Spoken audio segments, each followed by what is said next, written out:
But the last metric I want to touch on here that I think is important, and I know we're getting tight on time, is vacancy rates across markets. Like, talk to me about Mexico. Is there like a seasonal ebb and flow in kind of like vacancy For sure. in market by market?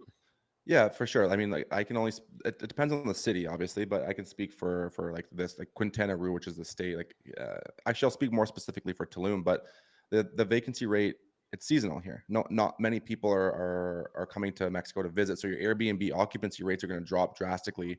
You would make with an investment in Tulum, you would make the majority of your money, December, January, February, March, April, May, Right. and then truthfully, you're not going to see many bookings. You'd see your occupancy rate go from, I don't know, 60 to 70% during those times, ranging, for whatever, but down to probably like a 10 to 15% occupancy rate come the summer months because it's too hot here, right? So your vacancy rates would probably be changing. And I think a lot of people here, like, if you're investing here, your tenants are probably going to be 6-month contract terms, right? If you're not doing Airbnb, if you get a 1-year tenant, you're laughing because you can kind of avoid that whole downtime. But most people here are signing 6-month contracts.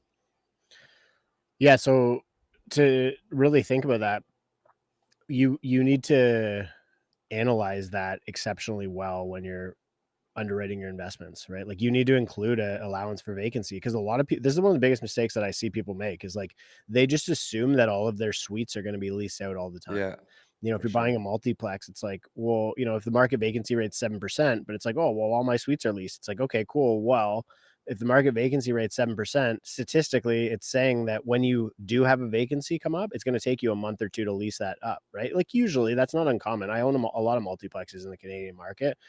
And the truth is, um, when a suite comes up, it's typically not leased immediately. I'm usually Right. burning at least a month, and we got to do some renovations or whatever to turn it over.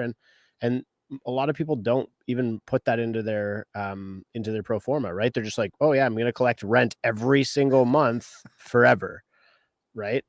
That's not how For it sure. works. And so you really got to understand vacancy rate, the turnovers, landlord and tenant factors within that local market, and how that's going Right. to impact your ability. So these, from my perspective, are the key jumping off points for diving in and research in local markets. Google these things. Like, just say, Mexico vacancy rate, right? You're Right. not going to get anything, but you might. And I think that really understanding those is key to formulating a good investment thesis, and choosing a market that makes sense.